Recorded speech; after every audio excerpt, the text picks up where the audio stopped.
На хрупких, казалось бы, плечах Лейлы Жамурзиевой держится почти все крестьянско-фермерское хозяйство. Птицеводством женщина начала заниматься 20 лет назад. Работу свою любит, признается, что разведением курей в далеких 80-х занималась ее мама, а потому привязанность к этому виду домашних животных в ней еще с детства. Уже привыкла к этой работе, уже сколько времени работаю, я уже совсем другое не представляю.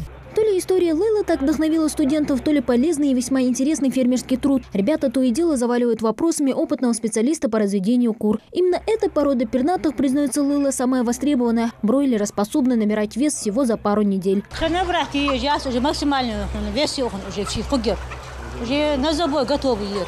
Сколько дней уже? 40, сегодня 52 дня, 45 дней уже ёхтадолдан поешь. Главное при разведении таких птиц – это свежий воздух и правильное питание. В КФХ Сурху установлена автоматическая система кормления птиц, которая наполняет емкости кормом и водой каждые 2 часа. Только отборные витамины, минералы и полезные добавки. О том, что бройлеры требуют тщательного ухода и бережного отношения, Дауд Дидигов узнал впервые.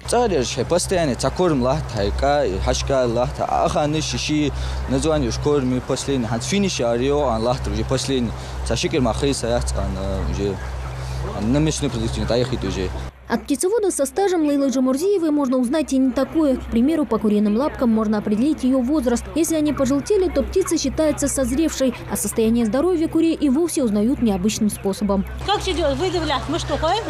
Помет и жидкий олыш, коричневый жидкий холган. А яр уже все проходит она полностью помет проверяет. По помету уже котами дар холсу. Я уже нормальный помет пьется. А чуть жидкий уже холи, так уже она Увидеть настоящий деревенский курятник воочию, проникнуться фермерским духом и притронуться к пернатым друзьям. Практика на свежем воздухе не сравнится ни с чем, уверены будущие аграрии.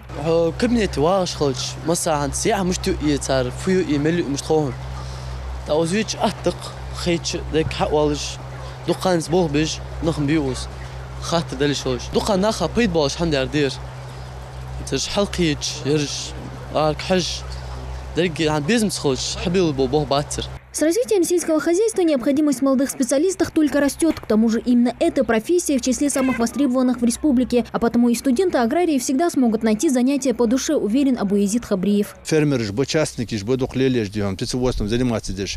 Шойца хозяйство жлелю, дали андали. Бог батя, жвагачным хубац, сидеть не надо. Табахан безм очень лил, очень шейца, он котом хамлели. Хозяйство елчмети, бог арвал, специалист. Ханц аган, примерно вещь, хули за техник, ветврач, специалист. Преподаватель по зоотехнии планирует провести со студентами занятия для закрепления пройденного материала. Поэтому практика на КФХ и полученные в процессе знания останутся в памяти будущих аграриев как самый яркий этап обучения. Мадина Пугоева, Хамзат Халухоев, Новости 24.